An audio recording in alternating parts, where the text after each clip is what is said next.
I've got a little bit of Weinstein world updates to give. Eric went on the Diary of a CEO. You know that show? It is like a shrine to credulity, right? The Diary of a CEO, in line with Kurt Mungel's approach to everything. Just wide-eyed, slack-jawed enthusiasm for whoever is in front of you and will pump up your download numbers.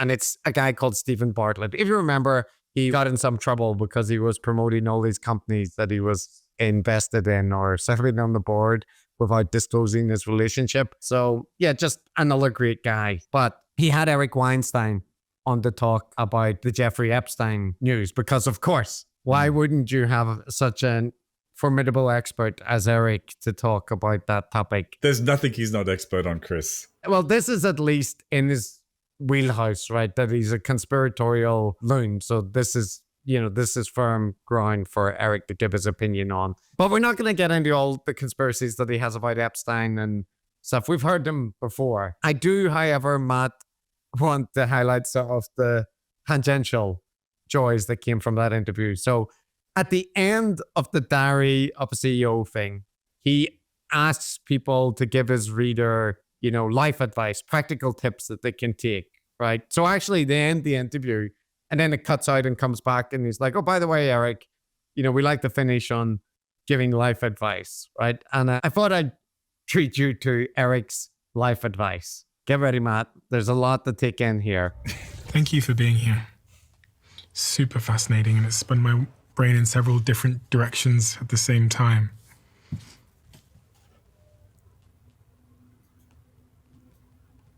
I want to bring it back to the person who's got to the end of this conversation and they're sat at home in their boxer shorts, maybe listening on their iPhone as they fall asleep, wherever they are in the world, or on a train or plane or whatever, and allow you to offer them some kind of closing message that might make their life better in some way.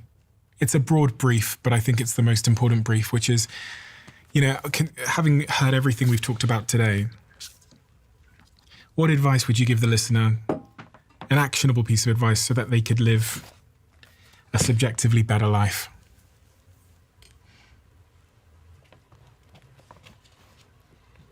The songs of Tom Lehrer are pretty terrific, as are the operettas of Gilbert and Sullivan. You might want to explore the Azores as well as the Indonesian archipelago. Indonesian is one of the easiest languages to learn because it's been denuded of most of the complexity that screw up people who have a hard time learning other languages. Buy a poster of tropical fruit and make sure that you visit every single one on that poster before it's time for lights out.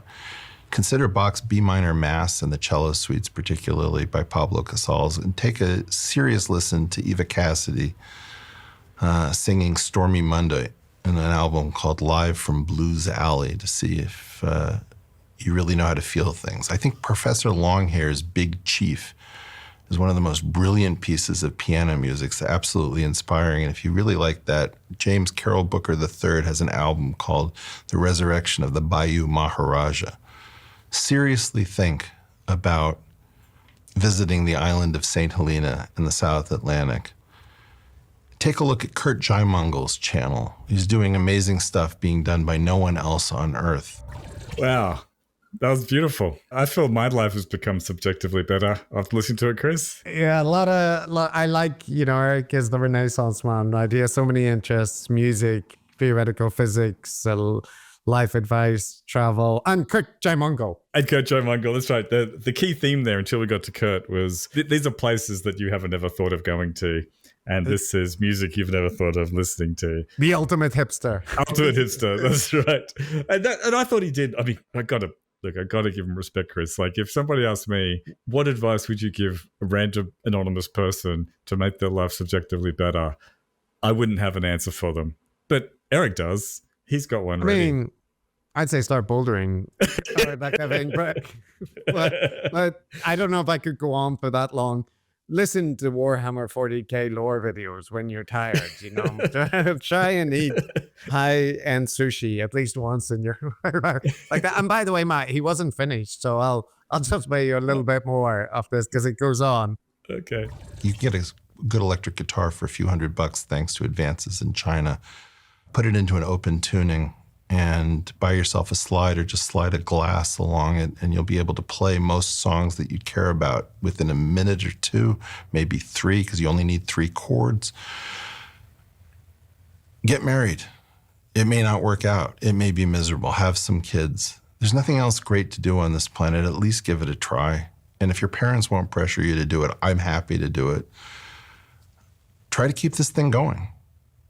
Try to keep this thing going. Try to dream big about legacy. Don't feel embarrassed about wanting to conquer the world or leave a permanent stain.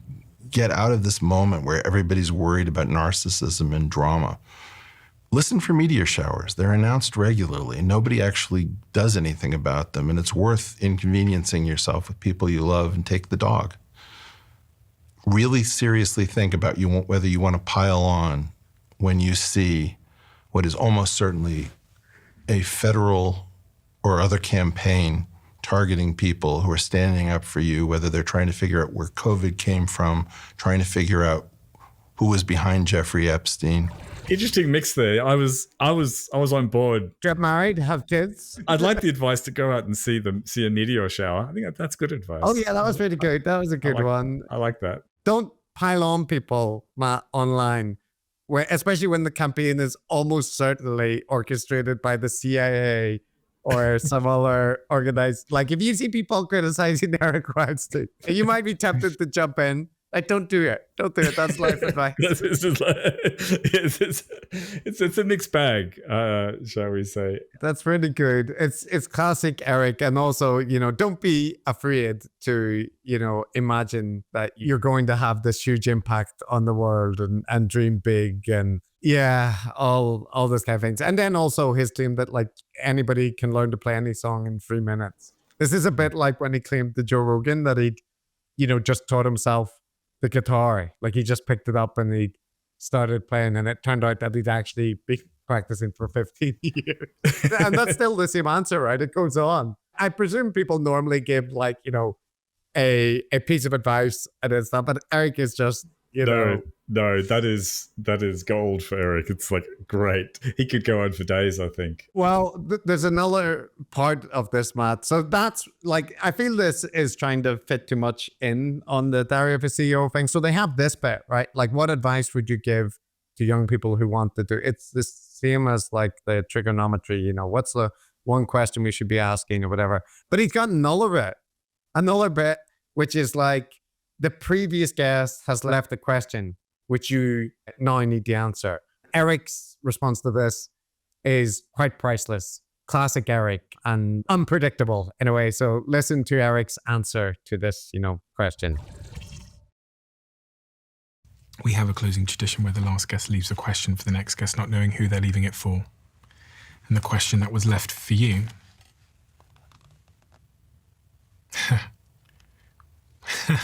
I love this question. What is the problem that you are doing the most mental gymnastics to avoid? Pass.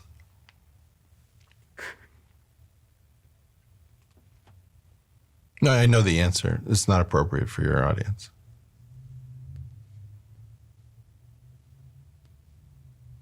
One of the things about being in the hot seat on podcasts is that it is not right to force anyone to respond to a question. I know how to falsify an answer to that, and I'm not going to do that. And I'm not going to share the answer to that question because it's not appropriate. But it's a great question. Feel free to leave it for someone else because it doesn't seem fair. Whoever you were, thank you for the question. Obviously, my reaction was just tremendous curiosity, which would be a natural reaction to what you just said. That is good. He is the master. That's quite brilliant, really, isn't it? Because clearly, it's just one of those softball kind of answer. Such a simple question. Yeah. It's a softball answer any way you like, just like the other question. What advice would you give to someone to make their life better? But he's an imaginative guy. He's always thinking 3 moves ahead, and he's thinking, what the most fascinating answer to this would be? Not to give one. That's the most fascinating answer. Is it the most fascinating? The director, CEO guy, he's like, wow, yeah, intense curiosity, obviously, is my immediate reaction. So yeah, he knows, but he won't lie, Chris. Like he has an answer to that immediately. Obviously, it's very important. It's very Obviously important. very important. It's very fascinating, and it's not something that is appropriate. But he won't lie. You know what I mean? He will not lie. He will not just come up with a different answer, something that would be appropriate. No, because there is an answer to it, but it's something that he's really dealing with. You know, he's really struggling. It's an important thing, and he can't say. And also, I like the little bit of like moralistic tone policing as well, where, you know, Eric always has to say, you know, when you're on a podcast and you're asking questions, like it's a moral responsibility, right? To force someone to answer a question is something that shouldn't be done lightly, or, you know, just like, it does remind me, you know, I get shades when he's like this to his, you know, his debates with various people. Yeah, you know, just that injection of that moral tone, just completely inappropriately out of nowhere, as a kind of, it is a flex. I was looking at the comments under it, Matt, you know, organizing by the top ones, and they give me some hope, but also some cause for concern. Like the most upvoted one says, what this man is saying is very interesting and worth considering. It's his delivery of it that makes me feel uncomfortable. He says something that he knows will confuse Stephen, then stands back and gets pleasure at watching him struggle to understand. Strange man. That's one of the comments. And then another one, Stephen, what I love most about your style of interviewing is how you're unafraid of being perceived as ignorant. This is truly a superpower. You don't mind being vulnerable to the world. I really enjoy watching you interact with so many different types of people. Well done. And last, I've never heard someone try to sound so intelligent and in so many words that on the surface sound interesting and insightful, but actually say nothing at all. That gives me hope. Hope. Some people are catching on, but there's also this general thing that he must be saying something, right? Yeah. Like, you know, there's some people that are kind of like, I can't follow it, but he's on to something, right? And I do have a clip just of the general content, right? Like, so, you know, it's all about Epstein and stuff like this, but this is what you're missing out on. I did not ask for Jeffrey Epstein to fall into my life. I met him once. But it was enough to know, holy cow, the Harvard math department can't be what I think it is. Why was he there? I never heard his name when I was there. Is that where you met him in Harvard? No. I think very powerful people at J.P. Morgan told me I needed to meet him. He didn't want to talk about finance.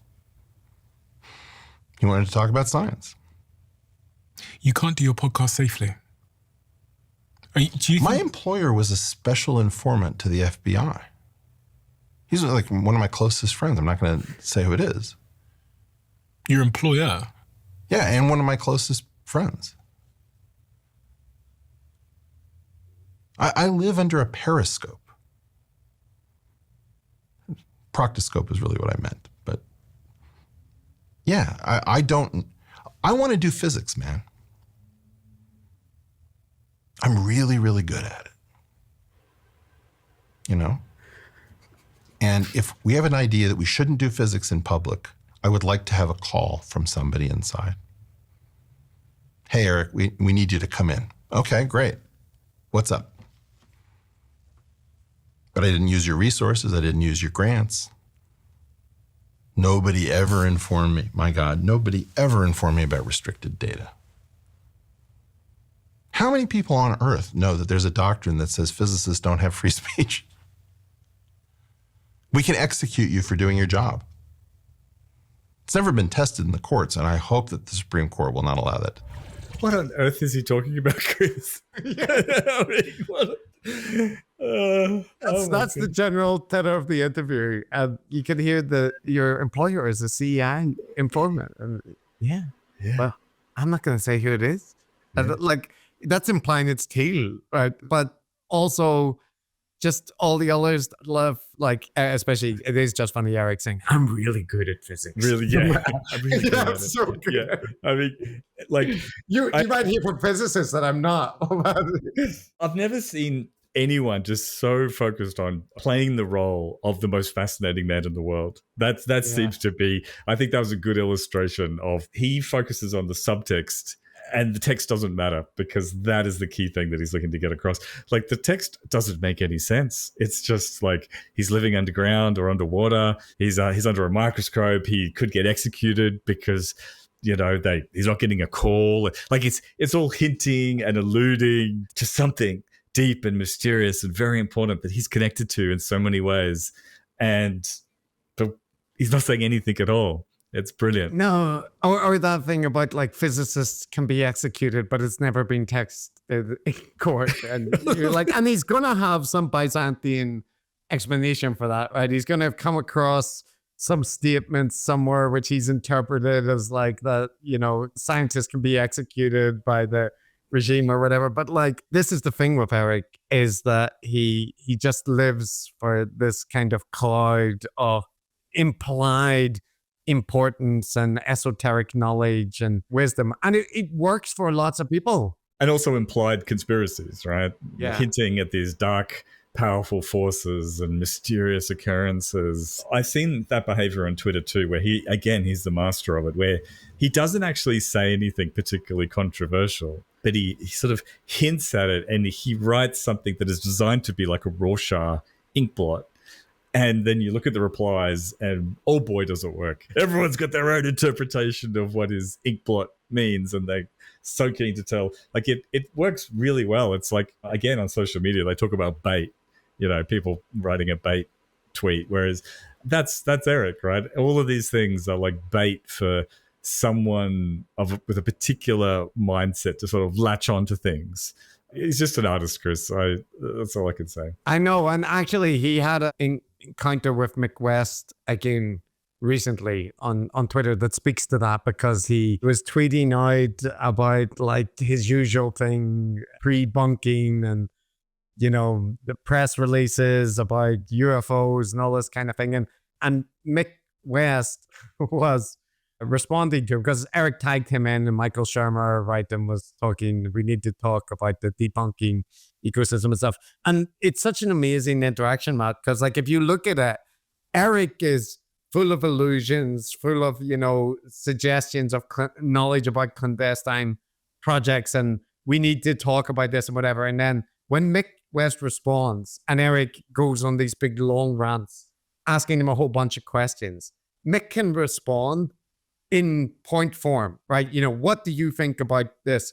What do you mean by this? And Mick tries to respond saying, well, I think this. I think that, you know, the videos are like that. And, like, tries to answer. And then when Eric gets a response, it's immediately, like, moving on to another topic, or, like, you know, picking up on one aspect and shifting the conversation. So he's just constantly, like, you know, the imagery of the squids flailing around with its arms, it's spreading all around, where somebody else is, like, trying to grasp on, like, but Eric, what is the point? Like, do you disagree with my assessment here, whatever? And Eric is just, you know, wiggling his arms and waving around. It's an impressive thing to behold. I feel sorry for Mick, because he tries to constantly, you know, just, like, clarify points, and that's like, he tries to, as they say, engage in good faith, right, and gain clarity and dispel these confusions and ambiguities, and is very concrete and very definite, and just wants to, like a normal person, identify the points of contention so that they can articulate exactly what those are. Eric will never do that. Not in a million years. He is the velvet fog. It is like trying to grapple with mist. That is his thing, and he's good at it. He's very good at that. Okay, so there was an interesting development, which is, you know, so Eric Weinstein was embarrassed by Sean Carroll on Piers Morgan. Generally, that was perceived as Sean Carroll humiliated Eric and revealed him to be, you know, like a pretentious waffle bag. First of all, how dare you? In response to that, one thing that Eric did on Twitter/X is that he he posted a thread, and it's his pinned tweet, where it kind of says, here's a bunch of claims that Sean Carroll made. And, he says, this isn't in my paper. He says there's no Lagrangian in my paper. It says it didn't do this. And then it proceeds to do a video, showing that all the things are in the paper and essentially suggesting that Sean Carroll, is a liar. And now I heard a lot of people say, no, at least on Eric's feed, that this shows what a liar Sean Carroll is and stuff. But I also saw people, including in our Patreon, where people were like, well, doesn't this actually contradict some of the stuff that Sean has said? Because you can see he said things aren't in the paper, and, they clearly are from this video. And I thought, wow, that's impressive that, people listen to our podcast and they would still find that kind of thing convincing, because to me, it's obvious what Eric has done. But I do think for some people that would undercut the criticisms a little bit. So there was a physicist called Christian Ferko. He features now in a video by Professor Dave. For those who don't know, Professor Dave has a channel on YouTube where he talks about science topics, and he also addresses pseudoscience and alternative archaeology and this kind of thing.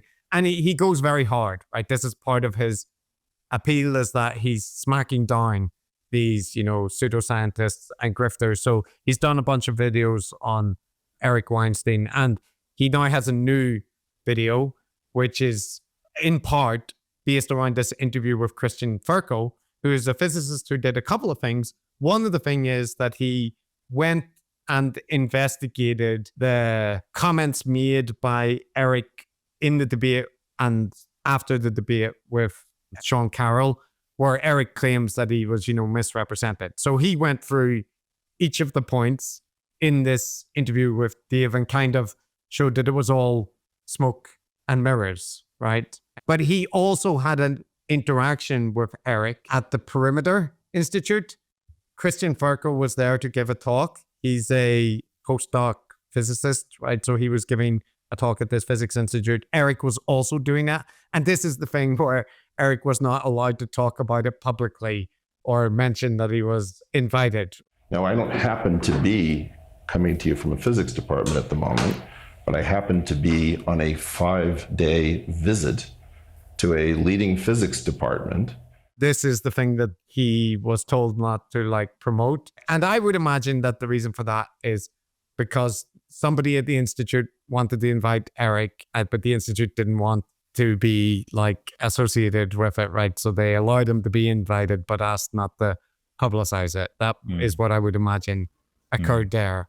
But he had an interaction with Eric late in the evening at the bar, or, somewhere where they were having a drink, where Eric waffled on about his conspiracies. And it was a fairly unhinged rant where he was, doing the usual thing, claiming Ed Witten is controlling the discipline, that he was there for all these important events and so on. So the interview is in part Christian Ferko relating that interaction. And then secondly, going through the evidence, right? That why what Eric says does not rebut Sean Carroll's points. So I can play a couple of them to give the flavor of it. So listen to this. Let's address the first one. Is there actually any Lagrangian in this paper? Now, technically, if we're being extremely generous, there is a section 9 of the paper, and below equation 9.4, he writes in very obtuse notation what he claims to be the Lagrangian for geometric unity. So there is a formula there that you can point to. But this is kind of fake. So I think merely mentioning, oh, here is a Lagrangian in the paper, but not actually defining all of the ingredients. Crucially, this Lagrangian involves the Shiab operator, which we've mentioned, which has not been defined. So you can write this formula, but if pieces are not defined, I don't think this qualifies as a Lagrangian, because no physicist can use this, can do calculations, can make predictions, because the pieces are just not there. So even though you can maybe point to this and say, okay, well, Sean says there's no Lagrangian, I think more precisely what Sean probably meant is there is no usable, well-defined Lagrangian in the paper, which is absolutely true. It's like you could call it an algebraic equation, but if it uses wingdings instead of well-defined variables, is it really an algebraic equation, right? It doesn't, Yeah, I just don't think it qualifies. Yeah, so the Sheab operator, to remind people, is Ship in the bottle. which means it's basically a big question mark. So it is, I think, analogous to drawing a little picture of a pig inside the equation and go, that'll do. Professor Dave's reference to wingdings, right, is an apt one and a good comparison. So like, this is the point that like somebody just saying, look, I drew an equation and I labeled it a Lagrangian, right? This actually isn't evidence. So Eric can flash it up on his timeline, but actual physicists know there's nothing like fundamentally there. It's absolutely flawed and useless. It's like a piece of theater. But that's why I encourage people, including people in our audience, to begin with skepticism whenever you hear Eric, kind of flashing up technical things, or you see Eric flashing up technical things or speaking in jargon, right? Yeah. There might be something there, but it's unlikely. That's right. And it's very easy because, the vast majority of us are not that good at mathematics and not theoretical physicists. So you can go a long way just with a lot of bluster. So it does work. So yeah, just be skeptical. Did he get to any of the other points? he did. I think this one is talking about the overall approach a little bit, but again, like highlighting how physicists, respond to Eric's work. First of all, you don't even really need to take this claim seriously since we've already demonstrated GU is ill-defined. So anything that comes after that, you can kind of ignore. None of it can be trusted anyway.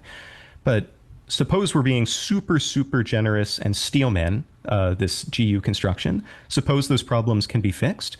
What does he actually do? Does he explain all of this stuff? And I would say no. Essentially what he does is begin with some model in 14 dimensions that has a huge amount of stuff. And he picks out particular pieces of that stuff that if you squint and are very, very generous, kind of vaguely look like some parts of the standard model, and then just wildly claim that those pieces somehow give rise to a theory that looks like our world with the standard model in 4 dimensions. And this is also not explained. So again, if we're evaluating this claim critically, is there really an explanation or prediction, as Eric claims? I would say no. It's essentially numerology. I mean, the reason why this 128 appears is because 2 to the power of 14 divided by 2 is 2 to the 7, which is 128. There's some weird numerical coincidences, and then he somehow gets some matter, and because of this numerology and a bunch of wishful thinking, he says, look, I get the standard model. It's wrong. Sounds very Terrence Howard-y. Yeah, it's kind of similar. This is helpful because, look, we've covered all this before. It's exactly the same as what Timothy Nguyen has said and others. It's the consistent reply of independent, respectable physicists. But, again, for the rest of us, if you look at a bona fide research paper in theoretical physics, it will look like some sort of black magic sorcery.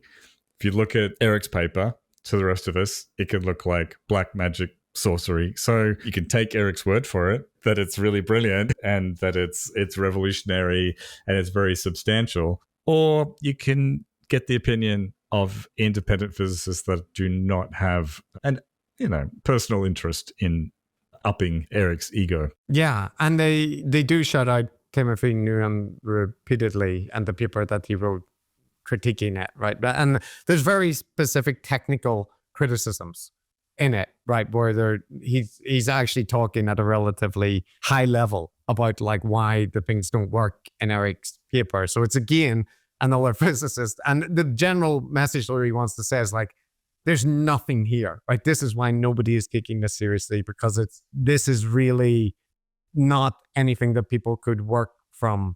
And yeah, so he does a good job of covering it technically, but he's also pointing out the rhetoric and that kind of thing. And there is a point at the end where him and Dave talk about their interpretations of why Eric does all this. And I thought it was interesting. So listen to this. I've made several videos on Eric now, and my viewers know in great detail my perspective on who Eric is, why he does what he does, the connection with Peter Thiel. Do you have any differing opinions or additional perspective? Why is Eric the way he is? Why does he do what he do? What does Peter Thiel want? Why is he paying Eric to do this? Any thoughts?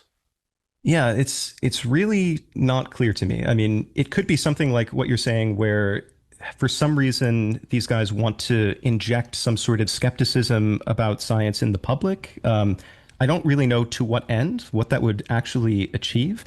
So it's possible that there's some nefarious ulterior motive going on. But my best guess is that there's nothing like that, and it's really just one of these misplaced genius complexes where he's honestly doing this because he thinks it's right, and he actually deep down wants to understand the universe, and he's just going about it in the wrong way. I mean, that would be my guess, but it's hard to know. That's remarkably charitable of you. Don't Maybe too nice. At all. If that were true, he would have been pursuing physics all this time and tried to become more of a legitimate scholar instead of, and it doesn't even have to be done in a particular institution, but he would be doing that instead of doing money stuff with Peter Thiel. To me, Thiel's agenda is crystal clear, but I want to leave it open, the possibility that I can also fixate on a narrative and then go down a rabbit hole, and if somebody has some alternate perspective. But from where I stand, it's pretty obvious what Thiel is doing in trying to undermine the credibility of legitimate sources of information, because if you can get somebody to ignore every scientist and every university and every legitimate institution, then you have a monopoly on their worldview, and then you have a monopoly on their voting behavior, and you have a monopoly on the masses and the behavior of the masses, essentially. So you can steer their consumer behavior, you can steer, as I said, their voting habits and everything. So that's what I think is going on. Yeah, I think it's putting a normal person in a difficult position to ask them about what motivates a Peter Thiel or an Eric Weinstein. I don't think the motivations make a lot of sense to normal people. Well, I thought the physicist guy Christian did a good job there, because he was basically saying, look, charitably, I think Eric does buy into what he's saying, and he does imagine that he's this super genius that the world hasn't acknowledged, and I would completely sign off that that is true. I also think that the part where Professor Dave is talking about Thiel and Eric having a agenda to attack institutions in order to promote themselves, but also the people that they think are important, that is also that is also true. And it's also a genuine motivation in the sense that I think there's no doubt they genuinely believe that orthodox scientists in institutions are captured are at best a waste of resources, right? And they say this openly as well. So, but the one thing is that I think Professor Dave imagines, I've got more clips that will highlight this, but imagines, an openly kind of intentionally distorting approach, right? Where they know they're lying and they're just trying to manipulate people in order to get in control of power. And I think that Peter Thiel is as much of a moron as well as being a nefarious person, right? He funds people, he does promote far right things, he does all these kind of things. That's all true. But he also is the moron that he appears to be in interviews. Yeah. And Eric is just as self-absorbed and narcissistic and, in love with every idea that he has, and conspiratorial, just genuinely so, that he is what he appears to be. Like you said, both him and Peter Thiel are quite frank about what they think about these things, and there's not much of a secret agenda. And they do believe in what it is they are doing. I do have to interrupt this segment, Matt. We'll get back to Professor Dave and the physicist in a minute, but I do have two Thiel clips that are relevant to this point. So Thiel, I was saying to you before, Chris, when we first thought, okay, let's cover Peter Thiel, I didn't think it would be very interesting. I thought, okay, he's somewhat random, slightly weird Silicon Valley right-wing person, but he's basically just a rich guy. I thought, not much to see here, surely. And boy, was I wrong.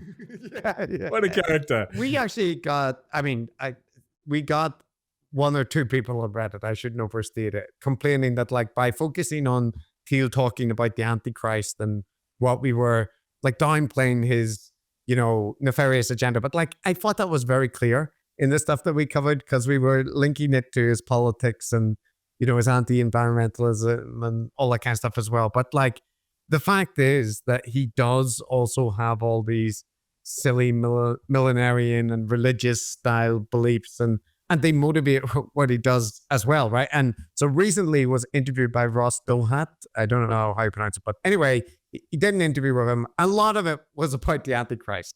A lot of the Antichrist talk came up, right? And there's so many clips that we could take from it, but I just want to highlight like 2 of them. So this is one where he's asked a fairly softball question and manages to absolutely fluff it. So the guy Ross, by the way, is a fan of Thiel, right? So he's not trying to gotcha him, but yet he sort of manages to do it anyway. But like, listen to this. Do you think people are trying to raise money by pretending that we're going to build a machine god, right? Is it hype? Is it delusion? Is it something you worry about? I think you would prefer the human race to endure, right? You're hesitating. Yeah, well, yes? I don't know. I would. This is a long hesitation. This is a long hesitation. There's so many questions implicit in this. Should the human race survive? Yes. Okay. But I also would I also would like us to radically solve these problems. Right. And so it's always, I don't know, transhumanism is this, the ideal was this radical transformation where your human natural body gets transformed into an immortal body. And there's a critique of, let's say, the trans people in a sexual context, or I don't know, a transvestite is someone who changes their clothes and cross dresses. And a transsexual is someone where you change your, penis into a vagina. And we can then debate how well those surgeries work. But we want more transformation than that. The critique is not that it's weird and unnatural. It's so pathetically little. And okay, we want more than cross-dressing or changing your sex organs. We want you to be able to change your heart and change your mind and change your whole body. And then Orthodox Christianity, by the way, the critique Orthodox Christianity has of this is these things don't go far enough. Like that transhumanism is just changing your body, but you also need to transform your soul and you need to transform your whole self. That went in unexpected directions. I love the reaction of Ross Dohat, where it was like, but you want the human race to survive, right? Of course. And then it's like, and he's like, no, Peter. Like, that's just say yes and we'll move on. Yeah. I mean, he eventually does say yes. And he's like, oh, good. Yes. And then he's like, but. There was a funny skit where this YouTuber who has a channel called Good Work, it's quite funny actually, but he did a thing of like being the behind the stage PR agent for Peter Thiel and like, listening to it going, okay, a good answer, softball. And then what? Like the answer is yes. And then just staring slack-jawed when he starts going on about transsexuals and transvestites and transforming the body and like. All right, Peter, you've been doing great so far. Just some layup questions ahead, and let's bring this home. I think you would prefer the human race to endure, right? No way. You're hesitating. Yeah, well, yes? I don't know. I would. Yeah, yes. The answer is yes. This is a long hesitation. This is a long hesitation. There's so many questions implicit in this. Should the human race survive? Yes. The only answer is yes. Yes. Great. But fuck. I also would like us to radically solve these problems. Right. And so what is he talking? What is he talking about? That's Thiel, right? That's not him. Working out the 9-dimensional chess where he's going to work out, right?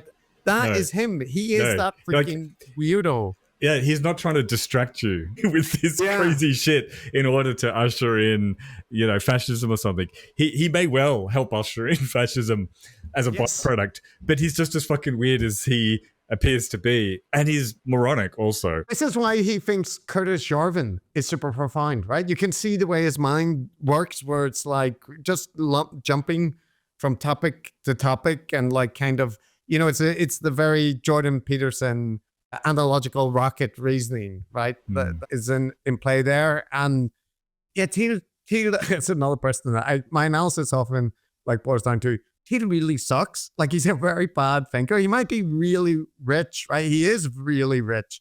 And he might be able to do a lot of bad things with his money and support. He has the surveillance company and all that kind of thing. But like, this is what he's like. Just like, if this was him putting on a show, it's a show that he's put on for his entire life in every public appearance. Yeah. Interesting guy. Well, I said 2 clips. All right. I've got one more for you. We raised this issue, by the way, when we covered him, right? That he was very worried about the Antichrist, and he keeps talking about him like being the head of a technology company and warning people and arriving like on this message. And we noted that isn't this a concern that he fits a lot of the things that he's warning about the Antichrist? And again, this is a question raised by the interviewer where he doesn't seem to have been fully prepared to answer it. So listen to this. And I guess this is my very specific question for you, right? Is that you're an investor in AI. You're deeply invested in Palantir, in military technology, in technologies of surveillance, in technologies of warfare, and so on, right?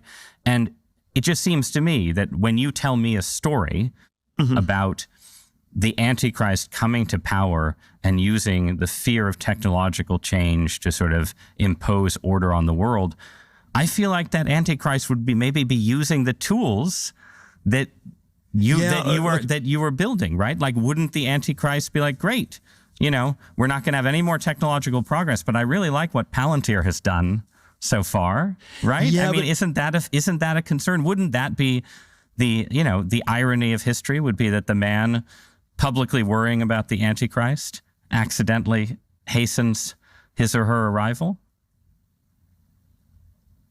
There are all these different scenarios. I obviously don't think that that's what I'm doing. I mean, to be clear, I don't think that's what you're doing either. I'm just interested in how you get to a world willing to submit to permanent authoritarian rule. Well, but again, there are these different gradations of this we can describe. But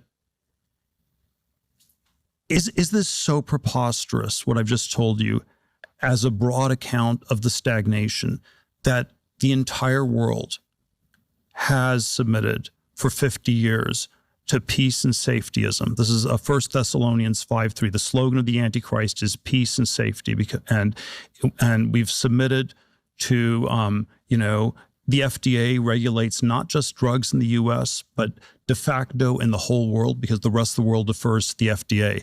The Nuclear Regulatory Commission effectively regulates nuclear power plants all over the world. Yeah. Once again, I think our thesis is supported that the guy's a moron because, like you said, he's not prepared for the question.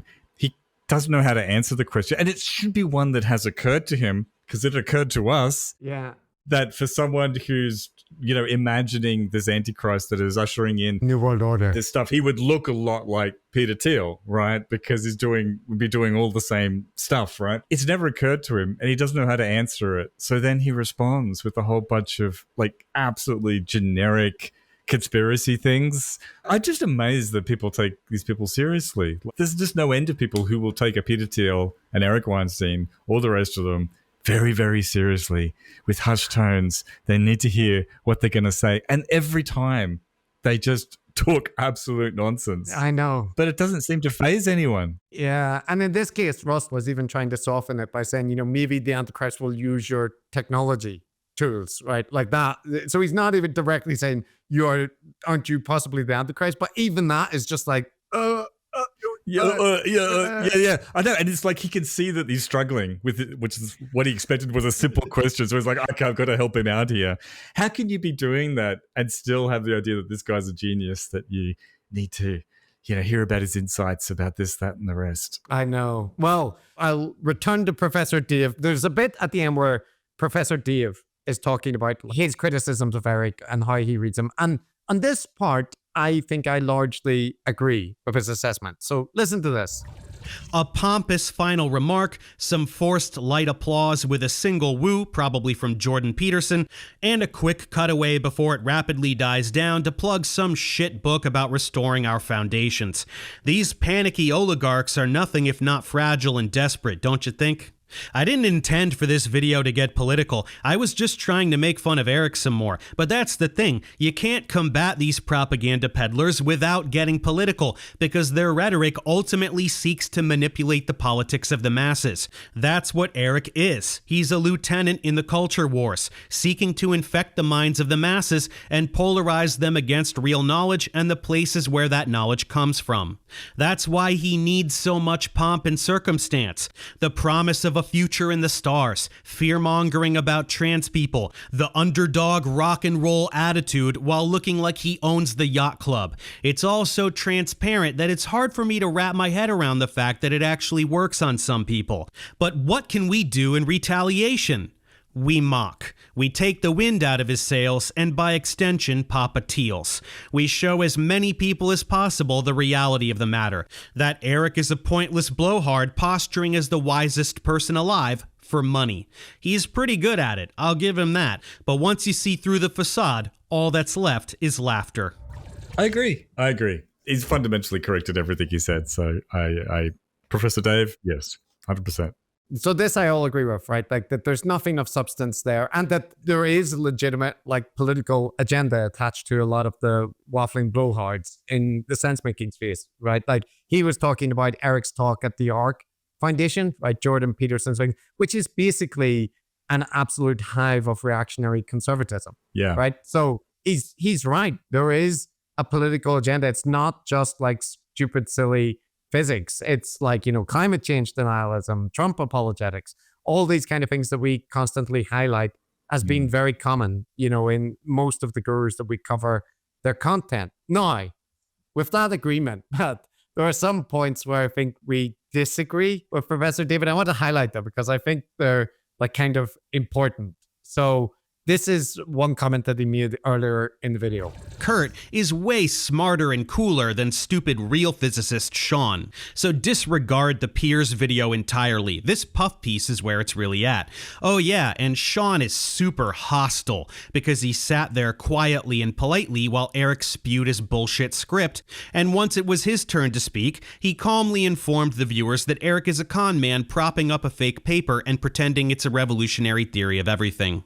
But don't worry, Kurt isn't hostile at all. He's just there for the ball licking and the artificial inflation of Eric's persecution complex. What do you think Kurt's netting here? 10 grand? 20? Eric is loaded and desperate, so I bet Kurt made out pretty well on this one. Yeah, so maybe miss the mark there because it's probably not necessary to imagine that Eric is paying his way into these venues because Joe Mongol, this is what he does. Yeah, I don't think he's getting paid by all of the other idiots he's had on his show. And honestly, Eric he's not even a contender for the prize idiot that's been on Kurt's show. So yeah, I don't think it's possible that money changed hands. Who knows? But I don't think it's necessary to assume that. Jay Mongol would be doing it for free. Like, because, he also, like you said, props up Chris Langan and various other pseudo-scientists. So like, are they all paying them money for exposure? I think the actual analysis is, and Professor Dave kind of highlights it in the video himself, is Kurt's eyes lighting up when Eric tells him, you've arrived, Kurt, you're a serious person. This is the most important. Like, that's what it's about, right? So yeah, well, it's about content as well. Like, Kurt Joe Mongol's brand is got a YouTube channel. Yeah. Yeah, his YouTube channel. And it's about providing exactly what Eric provides or his other guests. The sad fact is there's a market for this kind of blather, just hand-wavy, obscure stuff that sort of flatters the audience, caters to their conspiratorial, paranoid feelings, and it's enjoyable for them to just let this stuff wash over them. And that's Kurt Joe Mongol's product. That's what he offers. In part, I'm highlighting this because I think this is the kind of thing that Eric would seize on in a response to say, I was accused of paying Kurt, and here I have Kurt, we can show the emails or, whatever. Like, so this kind of feeds into his notion, if he can show that some element of a claim is wrong. He can ignore all the other things and big it up to his audience. So I think if you're going to accuse Eric of like paying Kurt Mungle for coverage, you should be very certain that's what actually happened, right? And in the same respect, there's a point where Professor Dave is talking about Eric like attending this Perimeter Institute, right? And he suggests the following. Here's the thing. Perimeter did not record Eric's seminar, mention it on their website, take photos, or publicize it in any way, and even forbade Eric from mentioning them by name, or you know he would have name-dropped them on Piers in a heartbeat. So you see, it's actually quite hilarious. Eric was invited to speak at Perimeter on the condition that he not tell anyone that he was there. This is because they hoped to squeeze some money out of him without sacrificing their reputation by publicly affiliating themselves with a charlatan.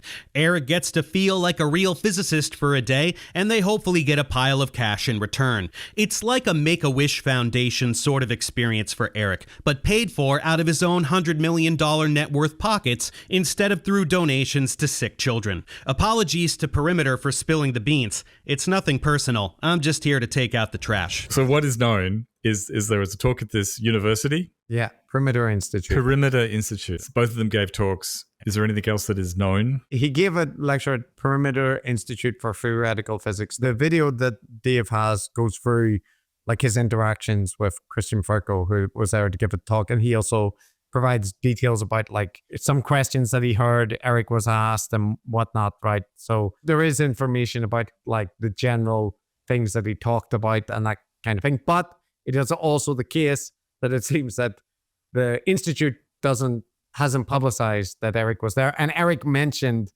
when he was with Sean Carroll, you know, that he was at some prestigious institute, but he can't mention where it is, right? And actually, Professor Dave speculated that there was no institute and like Eric was lying. I didn't think he was lying when he said that. I thought he was just like, you know, kind of conspiracy mongering about being mysterious for the sake of being mysterious, right? Oh, I see. So it seems to be an independent research center in Waterloo, Ontario. Okay. Yeah. Okay. What I would imagine has happened here, Matt, this would be my suggestion, is that like somebody at the institute is fondly disposed to Eric, or at least finds him interesting, and invited him to give a talk, and the institute in general like agreed it was okay for that to happen, but they didn't want like the publicity or controversy attached to it, right? So like, because this is the thing, like Professor Dave is imagining that like the motive has to be that there was like, you know, they thought they were going to get money from Eric's like huge pockets or whatnot. And like, I don't think Oxford thought they were going to get money from Eric when he was invited, right? Eric's talked at a whole bunch of institutes that are, and the general reason tends to be someone there likes Eric or wants him to talk about a topic or... Yeah, Eric is... That's it. There's one thing we know about Eric. He's very active in maintaining his network of connections. And yes. So he's a big network guy. And yeah, it would be very, very weird for a speaker to pay an institute to give a talk there. Like that's not something I've ever... I mean, I guess the thinking is like somebody might, if they like university and they're super rich, they might donate like a wing or a chair right to the university, and maybe if you give them honorary positions or whatnot. But like that stuff does go on, right? It does occur. But like Eric's not really in that league of, like, it's not like Eric is a secret angel investor in a whole bunch of like science foundations or something, right? He's not Jeffrey Epstein figure in that regard. No. Yeah. So again, a bit far-fetched, that bit. So yeah, it is best, I think, to, just err on the side of caution, because what Eric does is stupid enough as it is. We don't need to hazard a guess at, potential things that we don't know. Yeah. But I even think it would be okay to like kind of float this more with like more qualifiers. Like, I don't know anything about the actual things, but this is like just, I imagine, something that could happen, right? But that's the way it's presented, is like, I'm sorry for revealing this information, but you don't actually have the evidence to support that. And that again is something Eric could end up latching onto. Yeah. So it's really best not to give him the ammunition, because as you said, Chris, it's a classic debating tactic, right? Somebody raises 8, excellent points that absolutely would demolish a position, but they raise a couple of weak ones.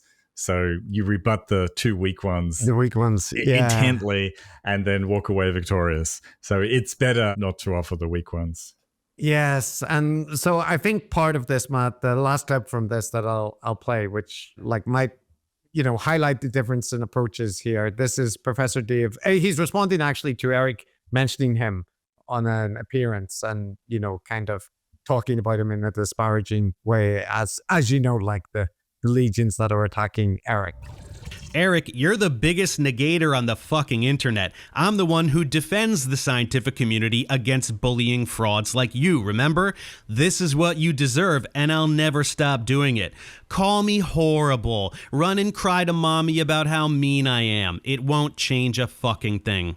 Oh, and if I had done something brilliant, you'd acknowledge it? Like how you want everyone to acknowledge geometric unity as a revolutionary paradigm-shifting masterpiece, even though you're really just a pointless professional troll? Let's get one thing real clear, Eric. I've done more for science than you have. Have I published any research? No, and neither have you.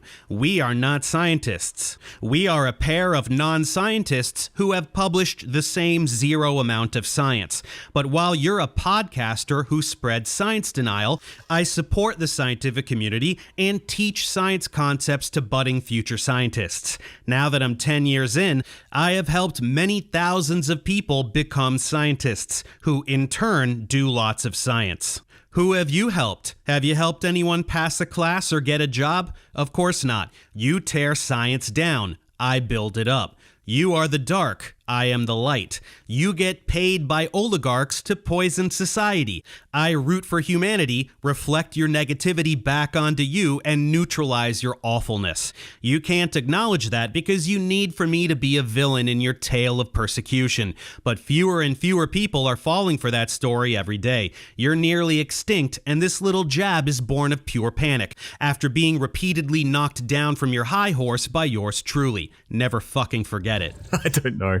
He is the light and Eric is the dark. I don't know. This isn't Lord of the Rings, and we're not the Company of the Ring, and Eric isn't Sauron. But there's also a lot of truth in that, I suppose. It's just it's a different tone from what we like to hit. That's all. Yeah, there's elements of rhetorical flourish and whatnot, but I do think a note of self-aggrandizement there. I do detect it in the response, and I don't doubt it's true that Dave, by the content, is doing a lot more to promote scientific concepts and defend science and all that kind of caper. So it's not doubting on the ledger that he's much more firmly in the side of being pro science. But I do think that there's a danger when you get into this kind of thing about I don't know, believing in your own. It's a kind of chest beating thing. Isn't it true that Flint Dibble, who we support,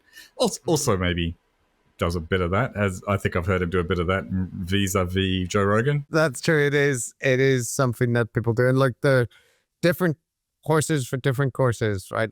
People can respond in whatever way they want, but it's just if you're non-ironically saying I am the light and you're the dark, I feel there's perhaps a concerning note there. But in any case, as we said, the overall thing about Eric and this self-aggrandizement and Dave's take on Sabine Hossenfelder, he makes very valid points. Yeah, look, Dave said it best himself earlier on, where he said that the best way to approach these people is to mock them. And I think that means, there's different types of mockery. Different types of mockery. One can grasp lightly, and I think a light touch can be more effective. But like you said, different styles, different things appeal to different people, and that's fine. All right, let a thousand flowers bloom and all that.